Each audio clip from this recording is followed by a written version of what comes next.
Hari ini rehat kita di hari Jumat hari ini, yang waktu yang cerah, yang penuh dengan berkat. Terima kasih anak-anak muda GBI Ruko Gerhaniaga, bahkan Gembala Sidang Peki Cahyadi dan Ibu Gembala Ibu Amelia Cahyadi. Terima kasih saya diberi kesempatan untuk menyampaikan rehat malam hari ini. Terpuji namamu Tuhan Yesus, kami percaya hari ini rehat kami jadi berkat-Mu. Sekali lagi Tuhan kami berdoa terus Tuhan, Engkau menyembuhkan mereka yang sakit. Engkau membalut kasih-Mu Tuhan kepada mereka yang putus asa, yang berbeban berat, yang punya kesukaran, kesulitan, bahkan yang putus asa. Kau sendiri yang akan menyembuhkan, memulihkan, bahkan pun juga menyelesaikan setiap masalah dan berikan jalan keluar setiap masalah, bahkan kemenangan ada pada mereka semua. Di dalam nama Tuhan Yesus, haleluya, amin. Hari ini rehat kita memberikan suatu pengertian saudara, dan saya sangat luar biasa diberkati ketika membaca Alkitab terus menerus saudara. Ya, walaupun saya harus baca dari buku aslinya, Yunani dan Ibrani, saya sangat diberkati. Bahkan juga yang paling bagus saudara, saya baca buku Alkitab saudara dengan kata-kata Indonesia pun juga baik sekali saudara. Bapak sekalian, hari ini ada temanya saudara, kejatuhan manusia. Waduh, kejatuhan manusia. Ayatnya adalah Kejadian 3 ayat 1 sampai 7. Adapun ular ialah yang paling cerdik dari segala binatang di darat, yang dijadikan oleh Tuhan Allah. Ular itu berkata kepada perempuan ini, "Tentu Allah berfirman, semuanya pohon dalam taman ini jangan kamu makan buahnya, bukan?" Lalu sahut perempuan itu kepada ular, "Buah pohon-pohon dalam taman ini boleh kami makan, tetapi tentang buah pohon yang ada di tengah-tengah taman Allah berfirman, jangan kamu makan ataupun raba buahnya, nanti kamu mati." Tetapi ular itu berkata kepada perempuan itu, "Sekali-kali kamu tidak akan mati, tetapi Allah mengetahui bahwa pada waktu kamu memakannya, matamu akan terbuka dan kamu akan menjadi seperti Allah, tahu tentang yang baik dan yang jahat." Perempuan itu melihat bahwa buah pohon itu baik untuk dimakan dan sedap kelihatannya. Lagi pohon itu menarik hati karena memberi pengertian. Lalu ia mengambil dari buah dan dimakannya, dan diberikannya juga kepada suaminya bersama-sama dengan dia. Suaminya pun makan. Maka terbukalah mata mereka berdua dan mereka tahu bahwa mereka telanjang. Lalu mereka menyematkan daun pohon ara dan membuat cawat saudara. Ayat terakhir itu saya menggambarkan Tuhan kita saudara, yang telah memberikan kita keselamatan, hidup kekal untuk selama-lamanya.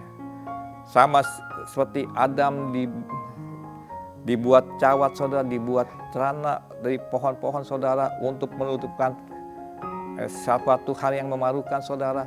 Tetapi Allah membalut kita, menyelesaikan dosa kita dengan mati di atas kayu salib, bangkit pada hari yang ketiga, naik ke yang surga dan akan datang kembali menjemput gerejanya untuk menyongsong di angkasa, bertemu di angkasa untuk selama-lamanya saudara. Luar biasa ini, luar biasa. Pengertian kejatuhan manusia di sini adalah ketidakberdayaan, ketidakmampuan. Ya, ketidakmampuan saudara manusia untuk melawan pengaruh-pengaruh atau tipu daya setan dan kuasa kegelapan iblis saudara. Iblis pandai mengayu, iblis pandai menggoda, kuasa-kuasa kegelapan pandai mengayu, pandai menggoda saudara. Dan iblis, setan, kuasa kegelapan dan orang-orang yang dipropagandakan oleh iblis, setan, dan kuasa kegelapan pintar membuat memutarbalikkan fakta-fakta, memutarbalikkan firman, seperti yang diungkapkan di dalam Kejadian 3 ayat 2-5. Hawa ditipu daya, Hawa diputarbalikan firman-Nya, saudara. Jangan kamu makan buahnya itu, bukan, nanti kamu akan mati. Tetapi iblis memutarbalikan firman itu, tidak Hawa, kamu makan saja, kamu tidak akan mati, tapi engkau akan hidup selamanya. Ini kepandaian mereka. Kepandaian iblis seperti ular, cerdiklah seperti ular, dan tulus seperti merpati. Ini saudara. Jadi kalau kita ingin melawan iblis, saudara, kita harus cerdik sebagai anak Tuhan. Jangan mau kita diadu domba, jangan mau kita sampai ditipu daya, jangan mau kita sampai kita pun juga membalikan firman Tuhan. Ya katakan ya, tidak katakan tidak, itulah firman Tuhan. Kalau yang baik kita katakan ya, yang jahat pun juga kalau kita katakan tidak, akan kita lakukan. Manusia diberikan gambar Allah.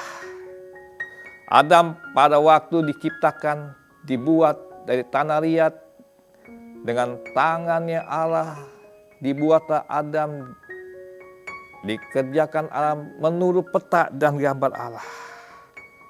Ingat, Adam itu makhluk yang tidak kuat, yang lemah, saudara. Ini menggambarkan laki-laki adalah makhluk yang lemah,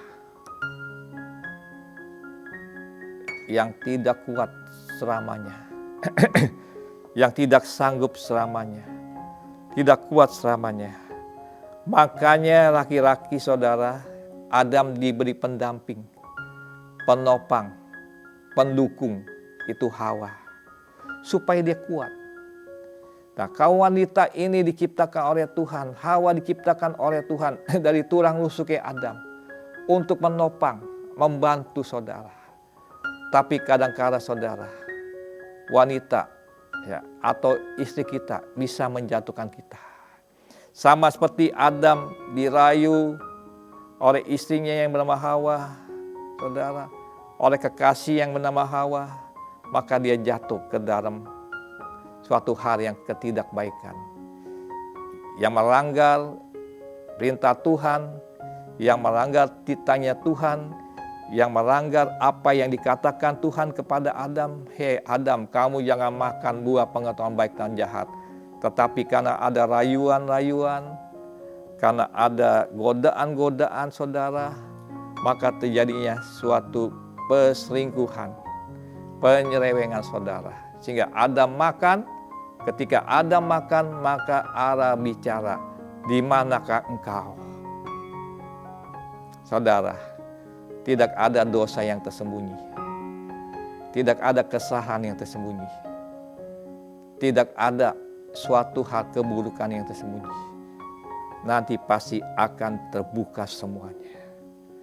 Karena Allah kita tidak mau kita membuat Allah kita ini kecewa, saudara. Membuat Allah kita ini kesal kepada kita. Makanya dia kasih buah pengetahuan baik dan jahat supaya manusia tetap taat, tetap menjaga kekudusan, tetap pada jalurnya Tuhan, bukan kepada jalurnya manusia, saudara. Bapak Ibu sekalian, ya, pertanyaannya sekarang, yang harus kita kerjakan apa? Bagaimanakah hidup kita jangan sampai jatuh dan hancur? Ingat ya, kaum Adam, engkau disebut manusia karena engkau, Adam itu adalah manusia.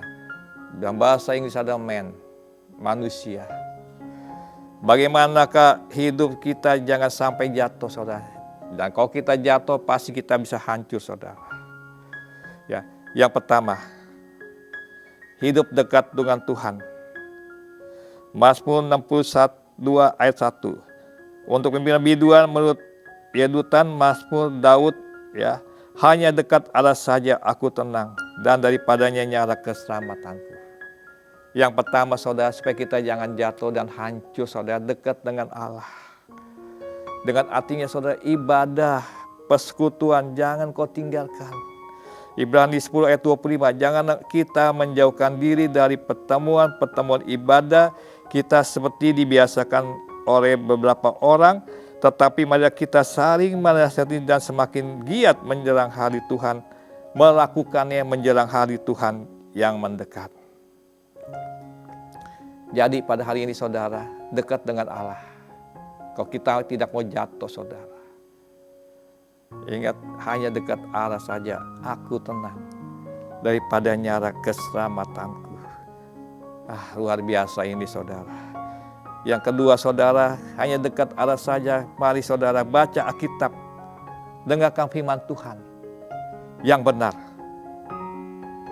yang baik, yang bisa membangun, yang bisa mengubah hidup kita, karakter kita, pribadi kita. Dengarkan itu saudara. Bukan dengarkan firman Tuhan yang bisa menjatuhkan kita, membuat kita nanti terpuruk hidup kita, bahkan terombang-ambingkan, bahkan membuat kita keraguan-raguan terjadi saudara. Yang ketiga, dekat dengan Allah itu berdoa. Orang yang percaya Yesus saudara, orang yang menerima Yesus saudara, di mana saja dia tetap berdoa. Tetap berdoa. Apalagi kita sebagai orang yang percaya Yesus saudara, hari ini kita bebas berdoa di mana saja, kapan saja kita berdoa bisa saudara. Pergunakan waktumu untuk berkomunikasi, bercakap-cakap, berhubungan dengan Tuhan, mau doamu. Doa yang bisa menjawab apa yang terjadi dalam hidupmu. Doa yang bisa menjawab jabatanmu. Doa yang bisa menjawab kedudukanmu. Doa yang bisa menjawab apa yang kau perlukan. Doa yang bisa menjawab apa yang kau butuhkan. Dan doa menjawab semuanya itu. Yang kedua, jangan mau dipancing dan dirayu pada hal-hal yang tidak benar. Ada ayat yang bagus Bapak sekalian, ya terkasih Tuhan Yesus, 1 Timotius 4 ayat 7. Tetapi jauhkanlah tahyul-tahyul dan dongeng nenek-nenek tua, latihlah dirimu beribadah. Ini bagus saudara. Jauhilah pengaruh-pengaruh artinya. Jauhilah nasihat-nasihat. Jauhilah semua hal-hal yang tidak baik. Jauhilah semua yang bisa mempengaruhi hidup kita, yang membuat hidup kita terpuruk, hancur, jatuh. Jauhkan itu saudara. Ya, yang enak didengar saudara. Kuping kita enak dengar, wah enak nih pengajaran yang bagus. Tetapi pada hari itu bisa menyesatkan, bisa saja terjadi. Karena iblis ini bisa memutarbalikkan fakta, bisa memutarbalikkan firman saudara. Ya, yang kedua saudara, waspada berjaga-jagalah. 1 Petrus 5 ayat 8. Sadar dan berjaga-jagalah, lawanmu si iblis berjalan keliling sama seperti singa yang mengaum-ngaum dan mencari orang yang dapat diterannya. Waduh saudara, hati-hati saudara. Apalagi kita sombong, wah gampang diterannya saudara. Siapa yang meninggikan diri akan direndahkan. Siapa yang merendahkan diri akan ditinggikan oleh Tuhan. Untuk hidup serakah saudara, jangan saudara ya. Jauhilah hal-hal yang memancing saudara. Jangan mau juga kita saudara hidup serakah. Padahal Alkitab berkata, hiduplah secukupnya. Ya.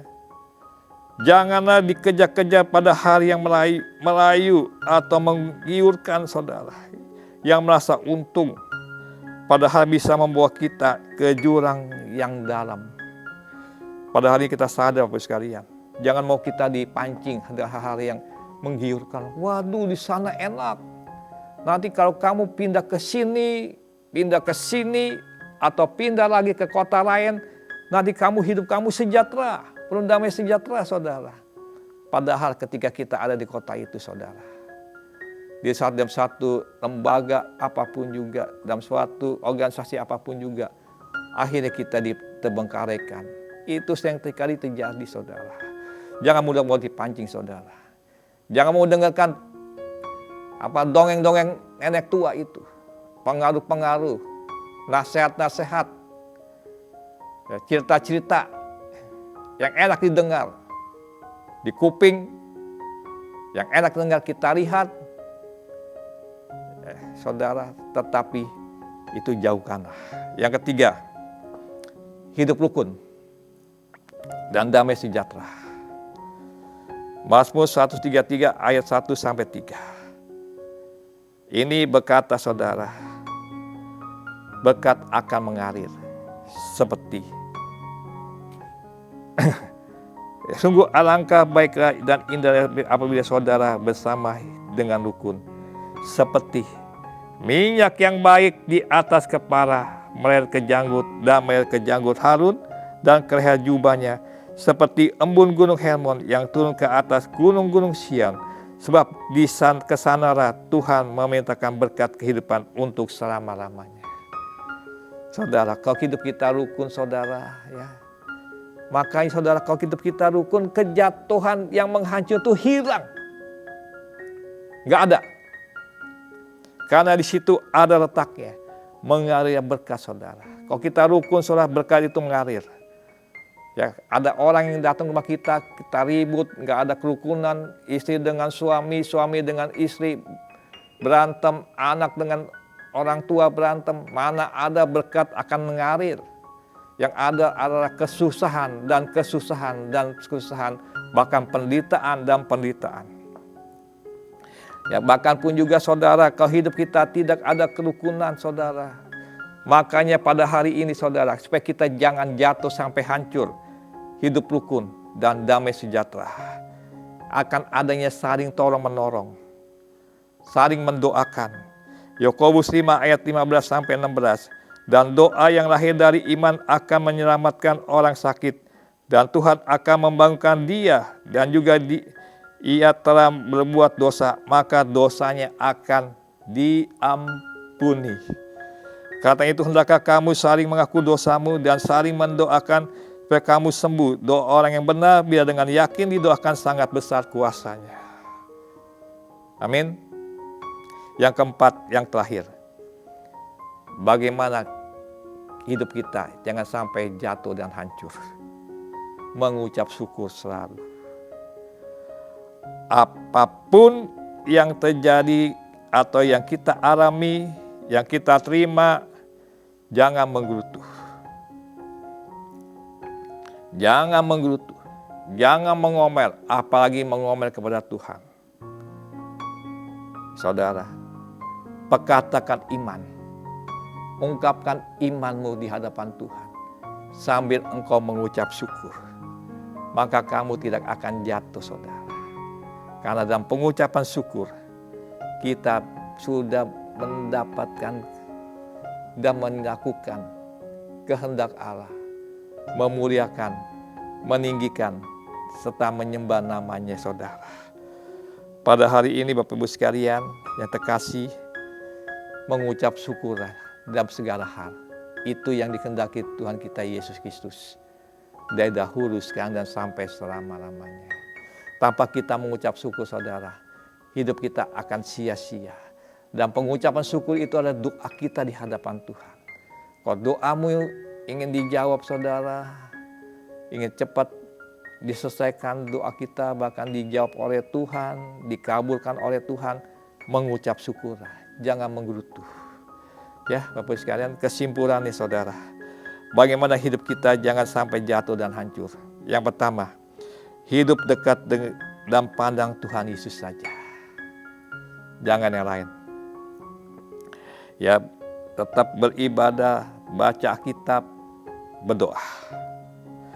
Yang kedua, jangan mau terpancing dan dilihat pada hal-hal yang tidak benar. Jangan mau terpancing.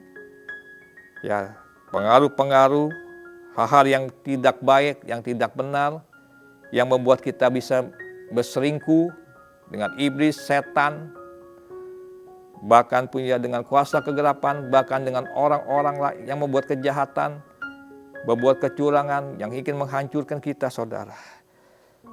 Yang ketiga saudara, hidup rukun dan damai sejahtera.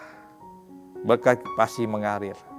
Tanpa kita minta saudara, kalau hidup kita rukun dan damai sejahtera, berkat itu mengalir. Yang keempat, mengucap syukur dalam segala hal. Baik susah, senang, sakit, menderita, mengucap syukur dalam segala hal. Bapa, kami percaya pada hari ini, saya yakin dan kami yakin mereka yang sakit ketika mereka dijamah oleh-Mu Tuhan, kejatuhan penyakit mereka tidak menghancurkan hidup mereka. Bahkan Kau menyembuhkan mereka yang sakit, membelai mereka yang perlu dibelai, dikasihi, bahkan Kau sendiri pun juga akan menyertai mereka. Yang putus asa, yang beban berat, Kau memberikan kelegaan dan kehidupan kekal untuk selama-lamanya. Makasih Tuhan, dimanapun juga mereka berada, Kau sembuhkan mereka, Kau pulihkan mereka, Kau balut hati mereka, dan berikan hati gembira kepada mereka semua. Dalam nama Tuhan Yesus, Engkau dimuliakan, ditinggikan, diagungkan. Terpuji namamu Tuhan Yesus. Haleluya. Amin.